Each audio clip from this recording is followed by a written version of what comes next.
You're listening to the Inner Field Trip podcast, designed to help highly sensitive people and deep feelers explore unconscious biases so they protect their energy, stand on the side of justice, and become better ancestors. My name is Leesa Renee Hall, your host and tour guide. In 2018, when I stopped using just about every social media platform out there and instead started to focus exclusively on using Instagram, that's when I came across the work of Asha Frost. What appealed to me about Asha's work is that it aligns a lot with my own.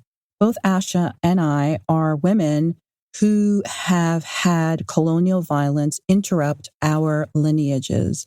And just like me, Asha approaches her work in a gentle and tender way, even despite the violence and genocide which exists in her family tree. As I continue to follow her work, I became very interested in how she's able to protect her work away from those who would choose to steal it and extract it and plunder it. Something that as women of color, and in particular Black for myself and Indigenous for Asha, it's something that we are constantly having to deal with. Asha has an immense amount of grace, and it exudes from her work. She's often sharing about the different ways that she heals, which helps her to hold space for the mainly white women who follow her work and hire her so that they can heal their bloodline as well. And while Asha and I do share a lot of similarities, Asha also brings a uniqueness that is rather interesting to learn and to know about. She's not afraid to share the vulnerabilities about her own journey, and she's bold enough, even in her quiet and tender way, to raise awareness about the ways in which colonial violence can still harm not only Indigenous people, but also the descendants of those same colonial powers.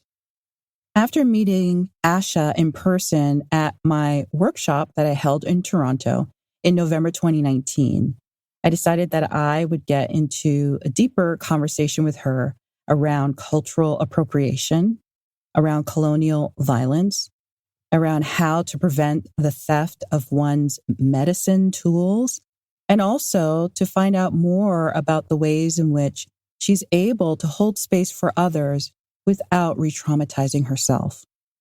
Let me tell you a little bit more about Asha. Asha Frost is an Ojibwe medicine healer, mentor, space holder, and seer. Her life's work is to help you connect to the medicine that has always been within you. Asha believes that if you are drawn to Indigenous medicine ways, that you too have power and beauty in your own lineage waiting to be discovered.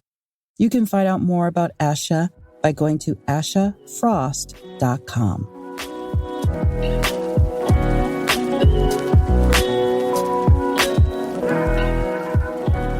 Asha, thank you for joining me. Thank you so much for having me.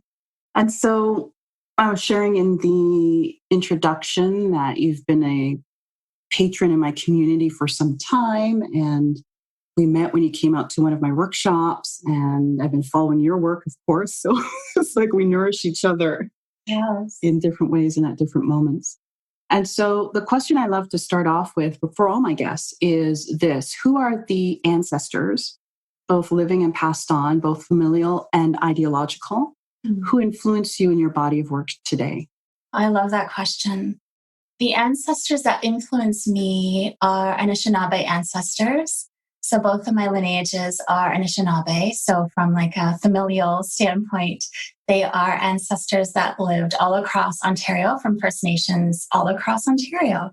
So those are the ones that actually influence me from like a spiritual standpoint as well, because I am in contact with some of the medicine people that were ancestors of mine that help me in my healing work, that come to me in my dreams and my visions and sort of speak to me in those ways, in those spirit ways.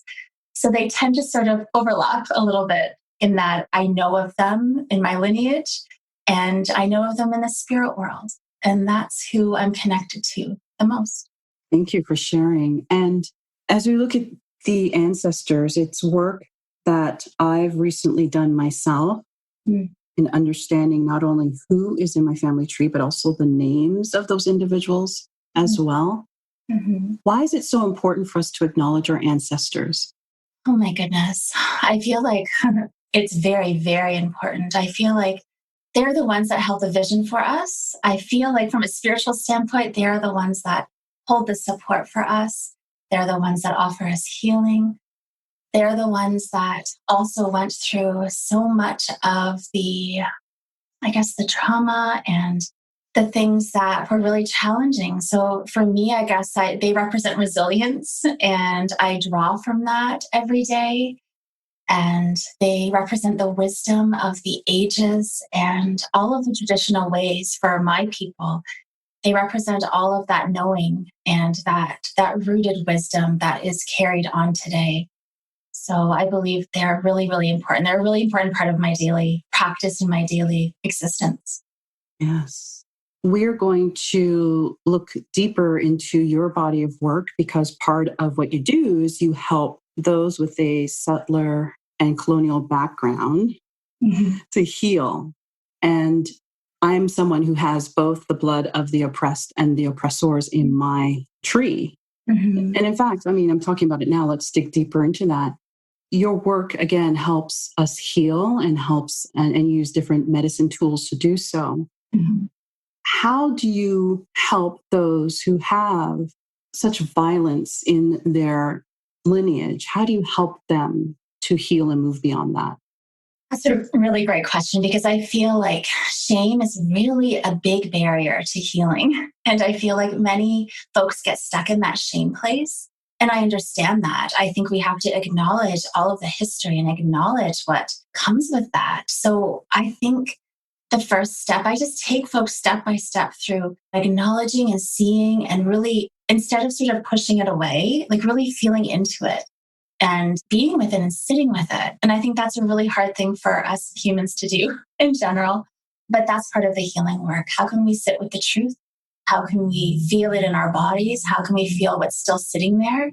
How can we honor that shame or that disappointment or that anger or all of those emotions that come up?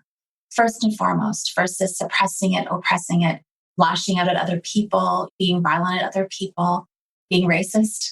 So I think that acknowledgement is the first step. And that's where I feel like I take folks first to that place and then moving them into a compassionate space where they can have compassion for themselves and then really do the work to unravel all of the bias, all of the work that you do, all of the inherent bias that we carry, all of the racist thoughts that we carry, like going into that from a state of compassion and self-love, I think, because that's where it starts to shift. And when we're in shame, I've just seen it over and over again. When we're in shame, then we move to defensiveness. And that just doesn't get us anywhere. Being on the other end of that a lot, I can see that doesn't get us anywhere. Yes, absolutely.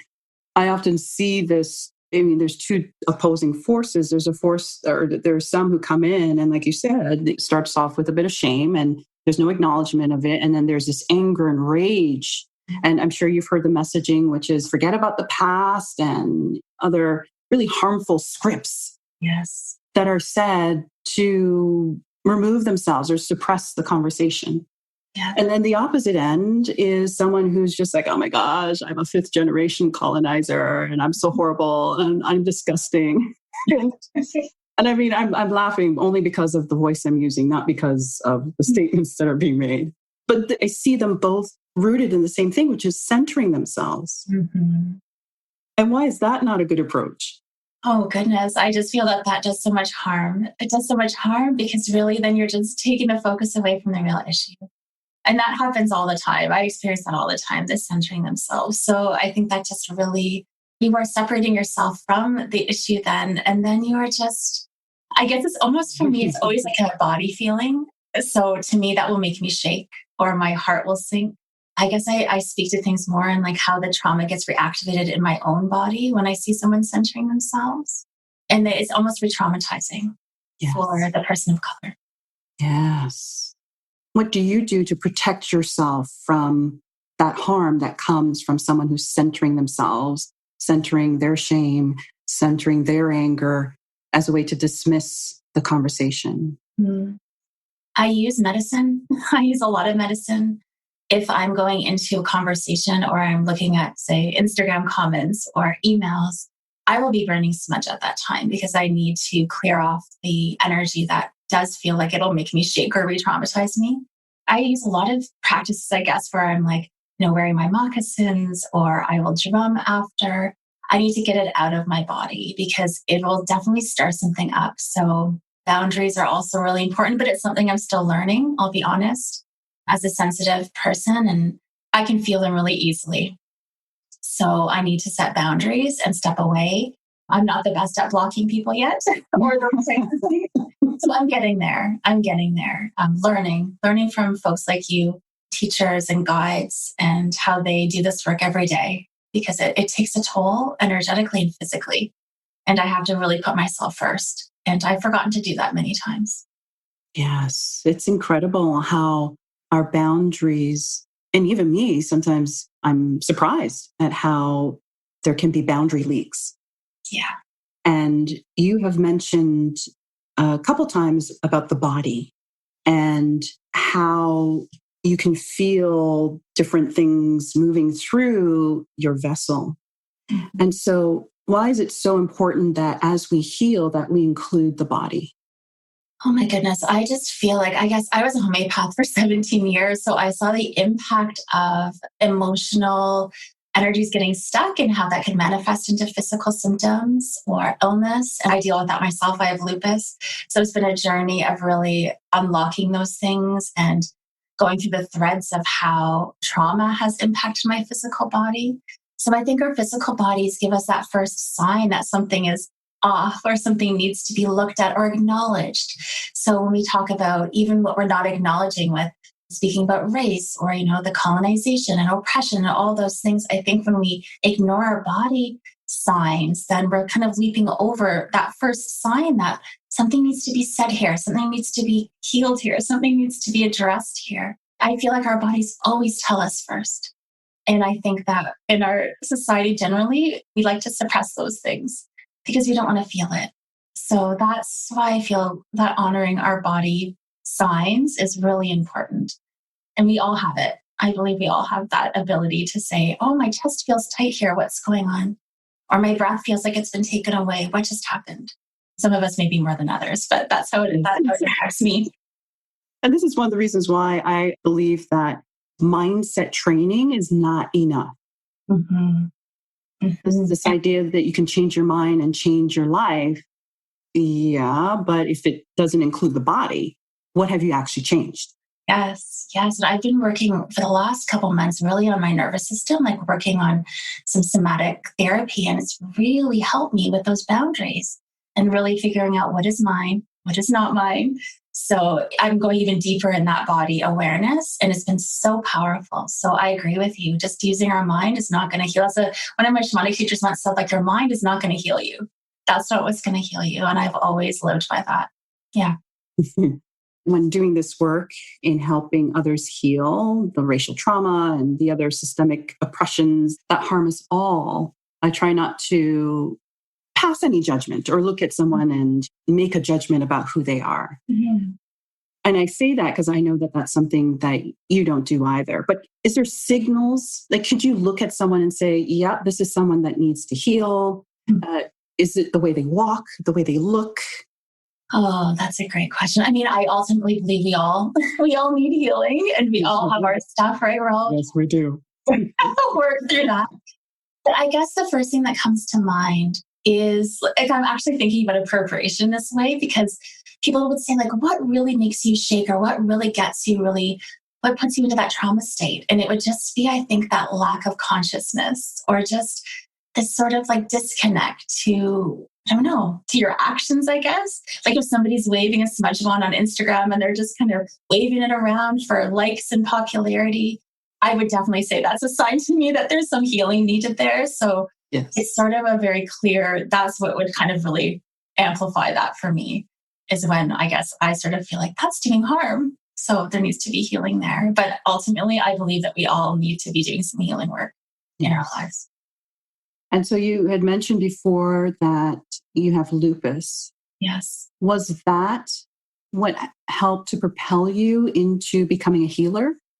Yes, that was everything. I was diagnosed when I was 17, and I was really disconnected from who I was. Like, I really wanted to assimilate because there was a lot of racism against Indigenous people, just all the microaggressions and everything that was said. I did not want to be Indigenous as a teenager or a young child. It didn't seem like a good thing. But lupus, it just like crumbled all of that apart and reconnected me to my ancestors. And I'd been a dreamer and a seer and a visionary my whole life, but I just kind of ignored it and thought, oh, everybody experiences this. And when I got diagnosed and when I got sick, it was like my ancestors came flooding in and they said, there is a different way to heal. And we have it. You have it in your blood, in your bone memory. It's here for you. So it just put me on this incredible journey that still continues and will continue to the last day. It's sad that it took a diagnosis such as that to bring you back to your ancestors. Mm-hmm. But I believe that within each of us, there is that inner guidance that when we do this healing work, then somehow our words, our actions, everything vibrates at this frequency that is unique to us and our ancestral wisdom. Mm. And I think it's so powerful. And that's what so many people miss. Yes, they do. And I noticed that so much for people wanting, just folks loving Indigenous medicine. I understand because I think it's a craving for all of us to connect to the power. And I believe we all have that in our ancestry. We do. It's just somehow we've lost that connection. But even I lost the connection. So I always say that, like, I understand that because I was there too. And so much has been lost from my lineage and so much has been lost from my ancestors. It's painful to reclaim. It's painful to move through the trauma. That's what folks don't always understand when they just take the pretty. They don't understand how much of a journey it is just to reclaim one teaching and bring it back. Yes, yes. And so we're going to dig deeper into the medicine tools that you use as part of your healing practice. And in particular, I want to dig deeper into a couple of blog posts that you posted and get more of a background on that. Mm-hmm. But we're going to take a quick break. I'm in conversation with Asha Frost, Indigenous medicine woman, and we'll hear more from her after this sponsored message.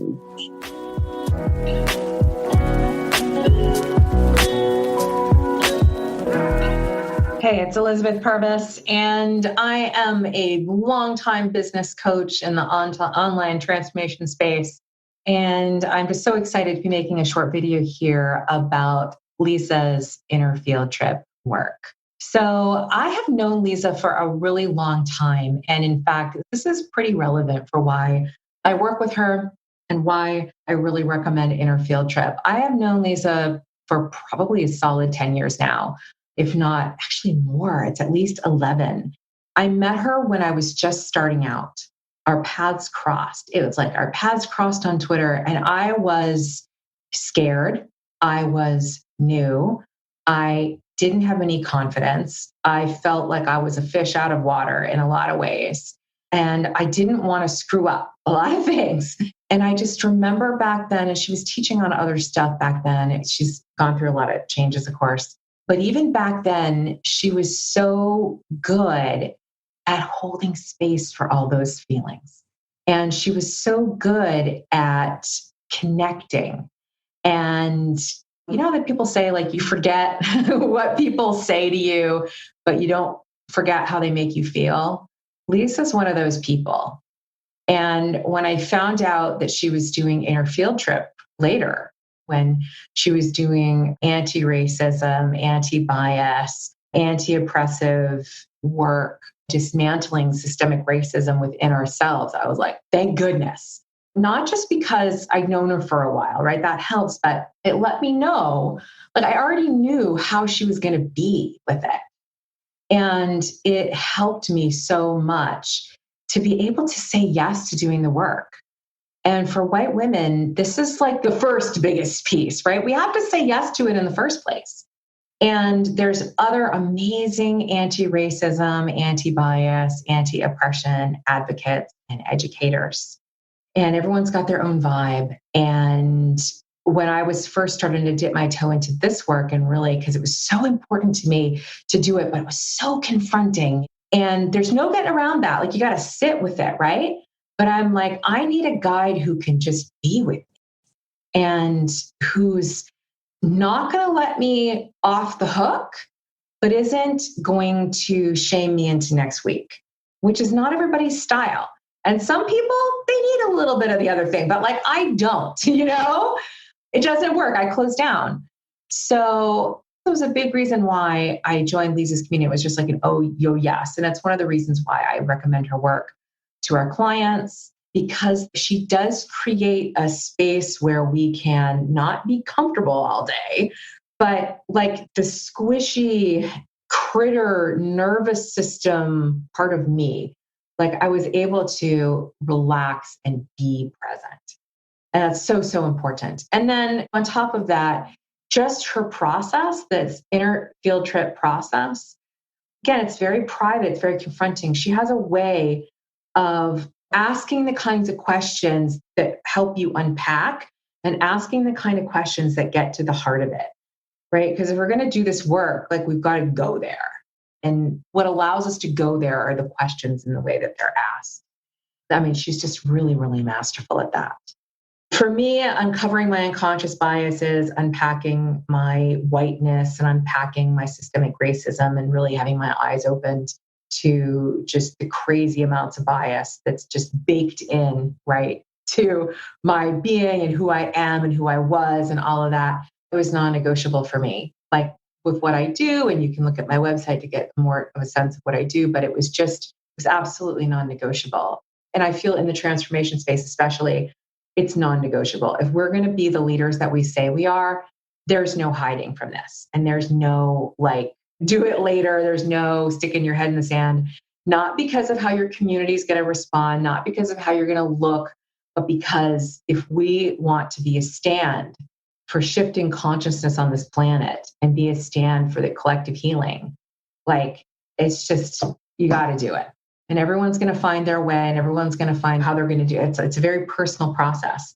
And on that personal process, you want a guide who can hold space for you while at the same time really calling you to task in that kind of loving way of like, there's no getting out of this and we're in it together. And that's the space that Leesa holds. And that's why I recommend Inner Field Trip. And that's why I've been a Patreon since 2018 or something. To wrap up here, I just really honor you, the fact that you're watching this video and you've watched my ramblings all the way to the end, that you're serious about doing this work. And I want to really commend you, give you major high fives, props, snaps, and cheering you on. And you're going to be in really, really good hands. All right, blessings, much love.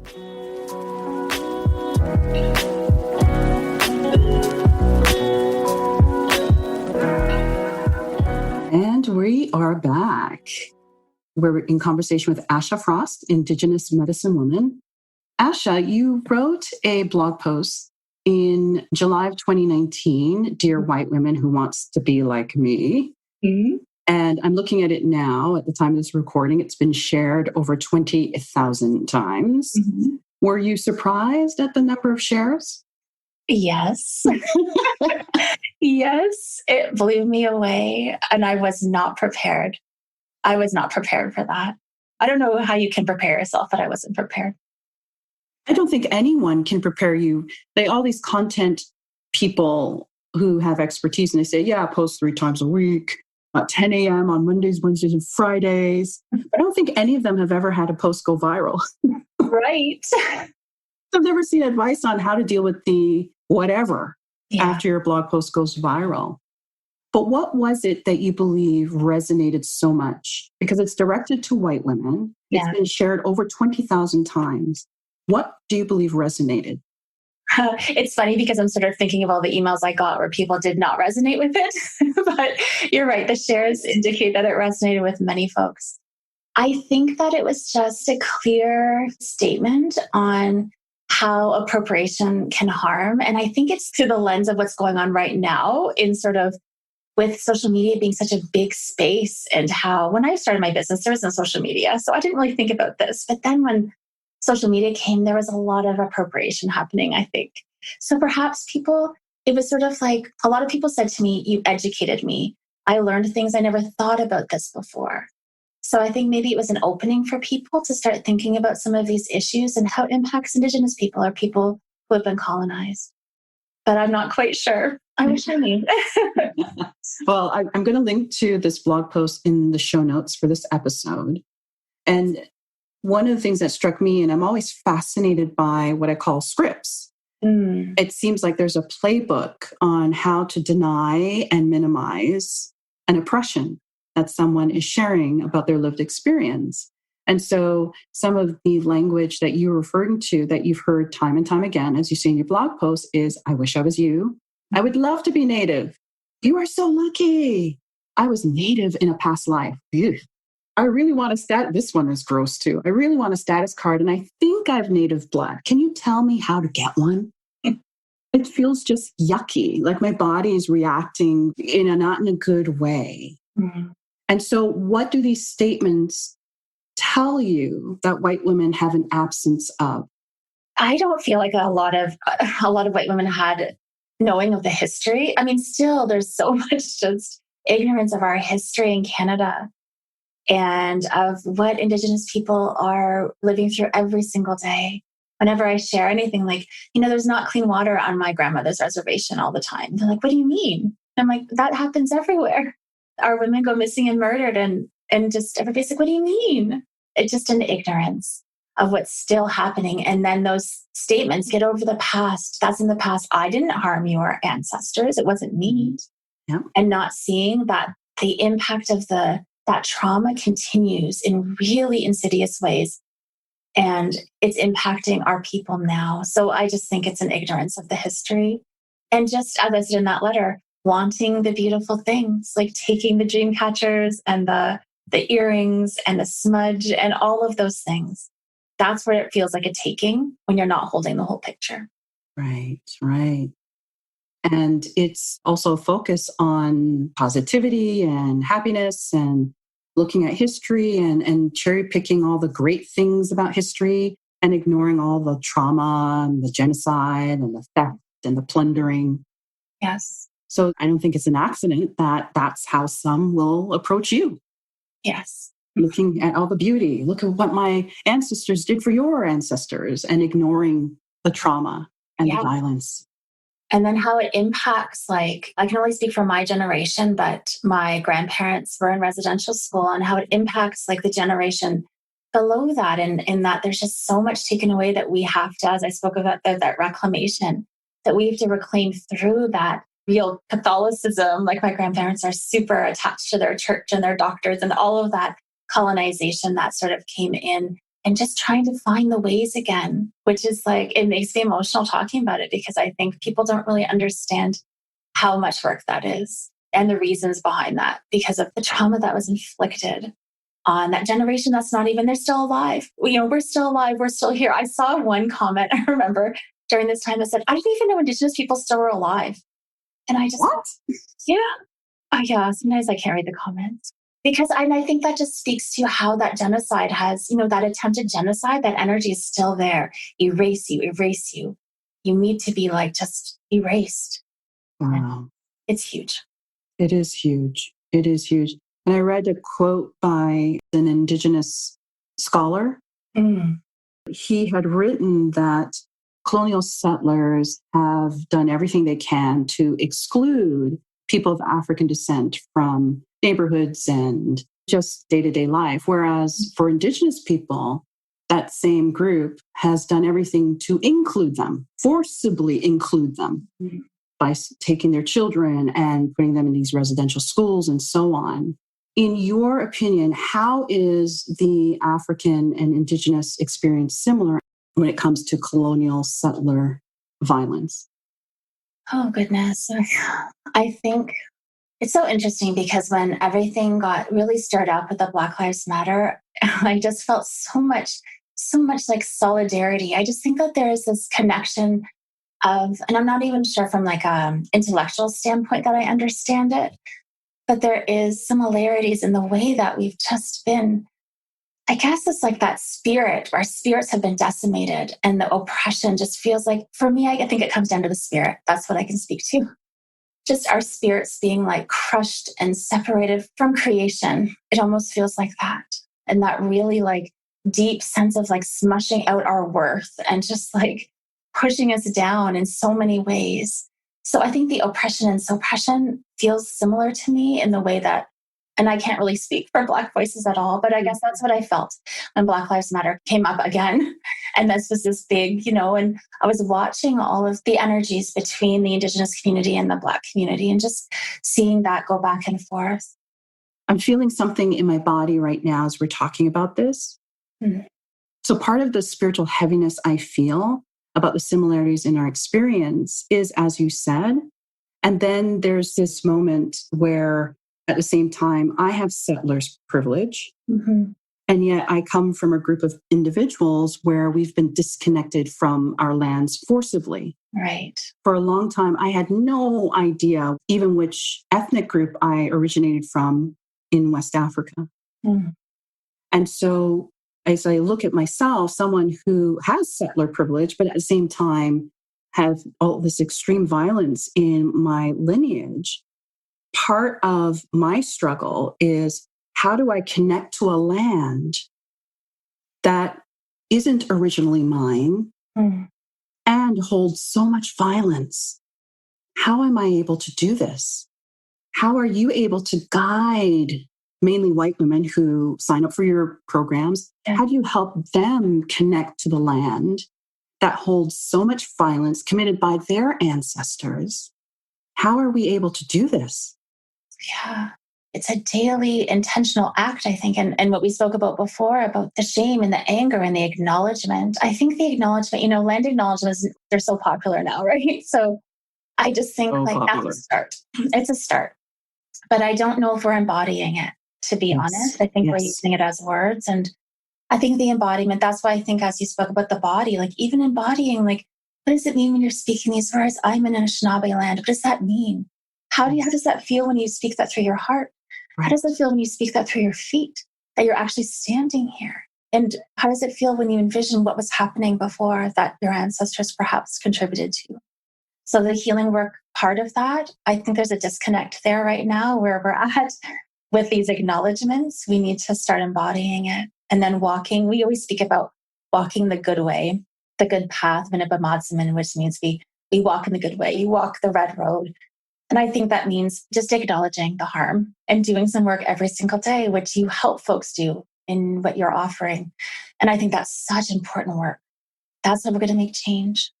Yeah. And like you, I anchor myself in hope. And I remember reading on one of your blog posts, love, and anchoring in that. Why is it important for those of us who help others heal to anchor ourselves in love and hope? I think we need to have a vision for something. I think if we're trying to move past, heal through something, we need to have a vision of kind of where we're going through. So if we can, I really believe in doing things from the heart. I believe that the folks that I work with, they're going to listen to me if I can open my heart in some way or have compassion. So it's only been my experience. I can only speak from that.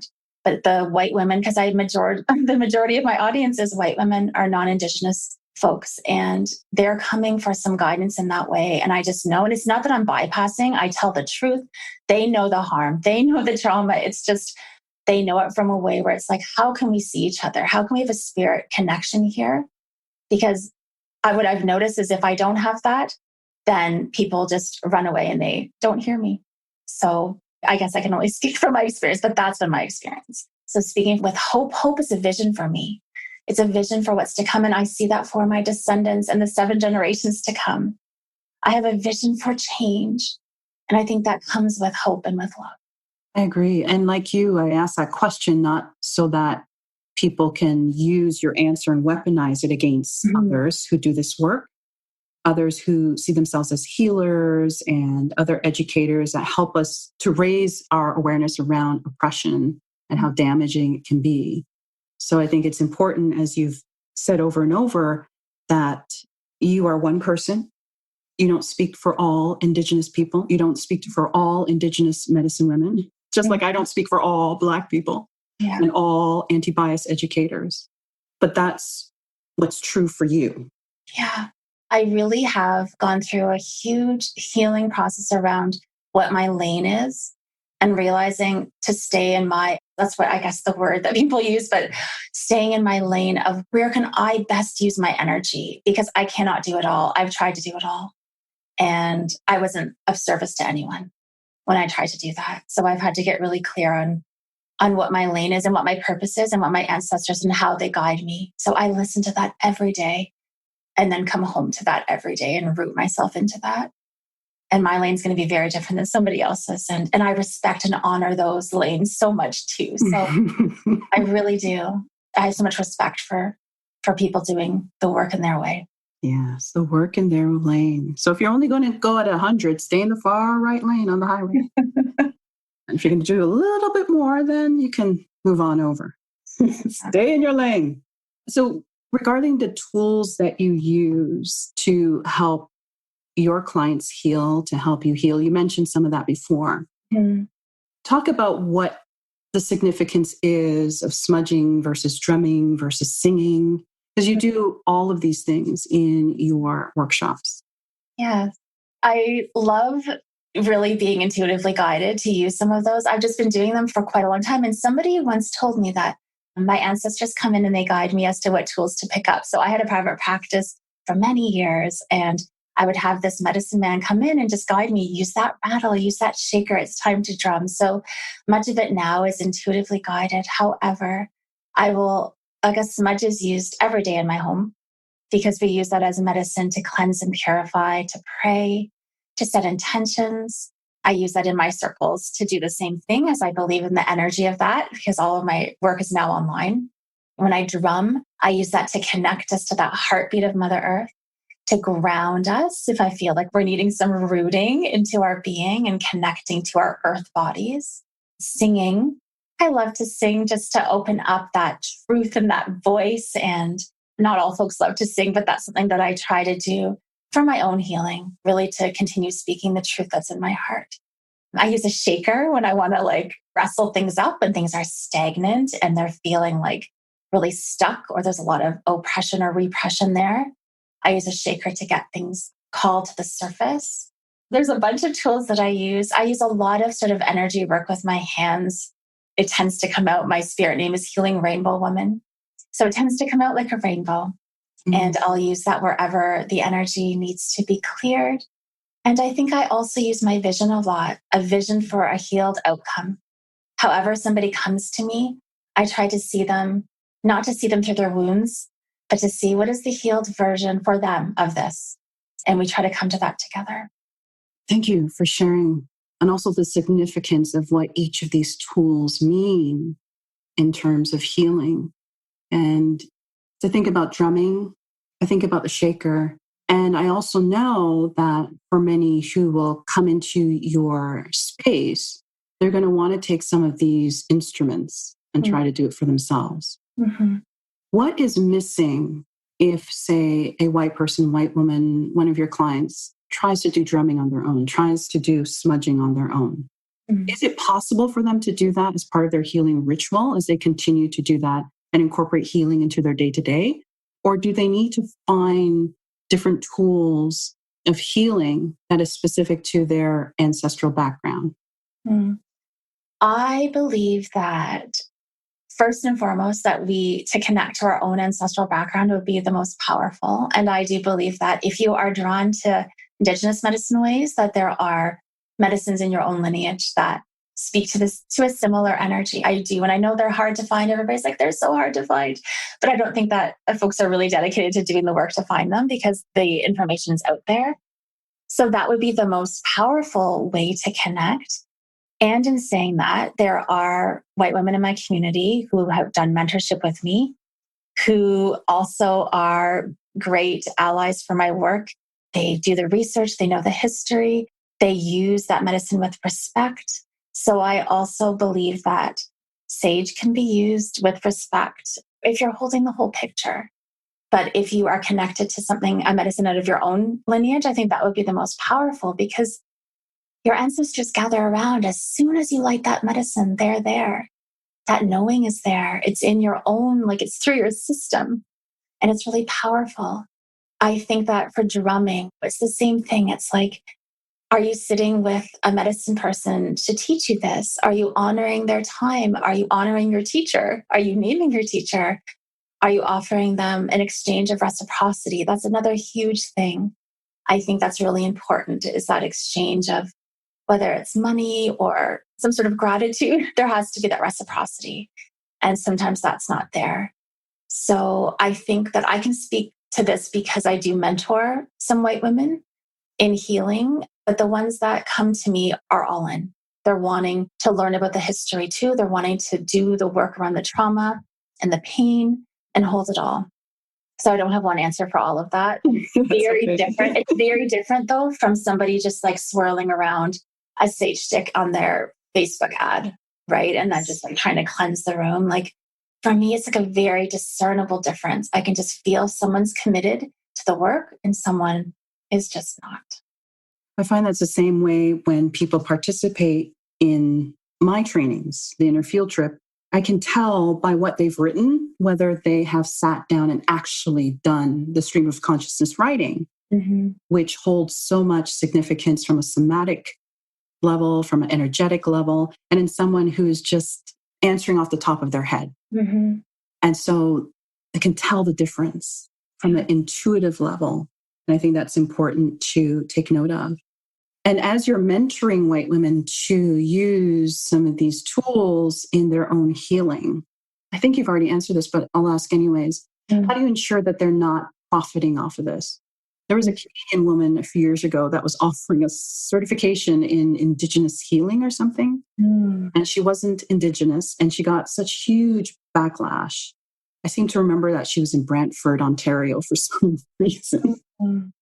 And so how do we invite white people into these healing modalities? For me, it's stream of consciousness writing. For you, it's around reconnecting and grounding ourselves with nature and our ancestral beliefs and lineages without profiting. Right. That's such a good question. I would say that the folks that I work with, I mean, the biggest intention is that they are connecting to their own medicine. And that is always the intention, you know, root into your ancestry, root into like that sort of always put there. And we talk a lot about walking in this with the 7 grandfather teachings around respect and honor and love and doing all these things in that good way. So I guess I'm not the profiting police. I wish that I had. I guess that they learn from me and they learn all of these issues and how painful it is to profit off these medicines.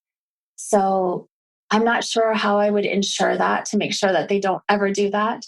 But the majority of my students are very respectful. And when I see them kind of spread their wings and soar, they're really rooted in who they are and what their medicine is. So I ensure that that's really strong part of the training. And then if they're using sage, I guess, in some of their ceremony, then they know where they're getting it from and they'll acknowledge me as their teacher. But I've never seen them like sell ceremony or anything like that. I've just never seen that because that's not really the way I teach. So yes. Yeah, that can be very harmful. Very harmful. Thank you. So as we close this conversation, I mean, there's so much wisdom that you've shared, and I've enjoyed connecting with you on this deeper level. Me too. And the question I'd like to end these conversations with is, what would be your advice to someone listening in helping them to stumble bravely?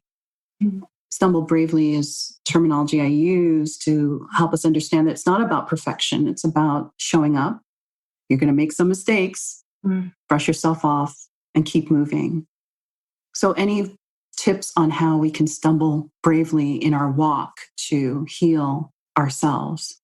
Yes, I think it comes back to what I spoke of earlier, of having compassion for ourselves, which I think is just a really, really hard thing to do. I think that perfectionism, as we know that perfectionism comes from that white supremacy kind of energy. I just think compassion is like the medicine for coming back to the work. Because if we mess up, as we all do, I do all the time, if I'm hard on myself, then I'm going to stop And if I beat myself up, then I'm going to stop and I'm going to not go there again. But if I can have compassion for myself, that I'm human, and that will just help me keep going. So I would say the medicine of compassion is my answer. Oh, I'm just taking a deep breath because this conversation was medicine. Thank you. For me too. Oh, thank you, Asha, for being with me and for being in conversation with me. Thank you. Thank you for having me. It's been such a pleasure. I was in conversation with Asha Frost, Indigenous medicine healer. You can find out more about Asha, including all the resources mentioned in this episode, by going to www.innerfieldtrip.com. Search for episode 6. My name is Leesa Renee Hall. Stumble bravely.